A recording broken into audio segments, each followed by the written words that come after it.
Chaque être humain porte en lui la forme entière de l'humaine condition. C'est cette idée humaniste qu'on a vu déjà se développer à la Renaissance qui est au fondement de la laïcité.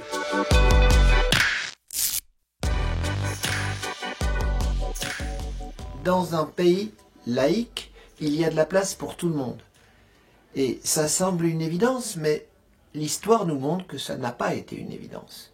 Il me semble qu'il y a 3 boussoles pour définir la laïcité. La première boussole, donc la boussole qui nous sert à nous orienter, c'est l'idée que la laïcité est un universalisme et non pas un particularisme. On veut faire quelque chose qui soit bon pour tous les êtres humains, quelles que soient leurs différences. Il ne s'agit pas de nier ces différences. Les différences peuvent s'affirmer, mais dans le respect de ce qui est commun à tous, c'est-à-dire ce qui est universel. Première boussole, la laïcité, universalisme et non pas différentialisme.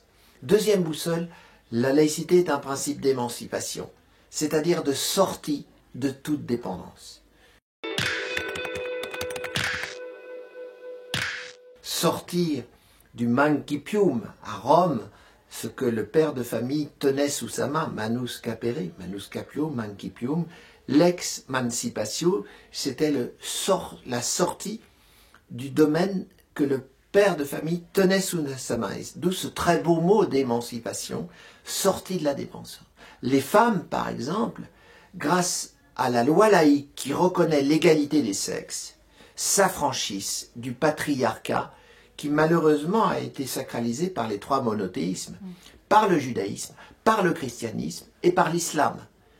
Ces religions qui prétendaient transcender leur époque ont été tributaires des préjugés de leur époque. Et effectivement, la femme a intérêt à ce qu'une loi, la loi commune, soit indépendante des religions qui, elles, ont consacré et même sacralisé le patriarcat, donc la domination de l'homme sur la femme. On voit donc que la laïcité, c'est un principe d'émancipation et non pas de soumission. Deuxième boussole. Enfin, troisième boussole, la laïcité est le principe selon lequel l'intérêt général, qui unit tous les êtres humains par-delà leurs différences, doit être la norme. L'intérêt particulier existe, il est respectable, mais à la condition qu'il ne soit pas opposé à l'intérêt général. C'est-à-dire qu'effectivement, on a le droit d'affirmer sa différence, mais dans les limites du respect des droits humains communs à tous. Voilà 3 boussoles, et je crois que c'est ce qui fait la grandeur de l'émancipation laïque et de l'idéal laïque.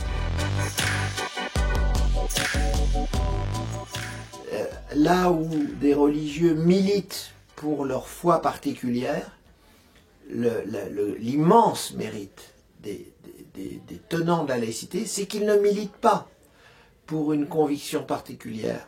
Ils militent pour l'intérêt général, pour le bien commun à tous. Ils sont universalistes. Et aujourd'hui, il y a un vrai danger.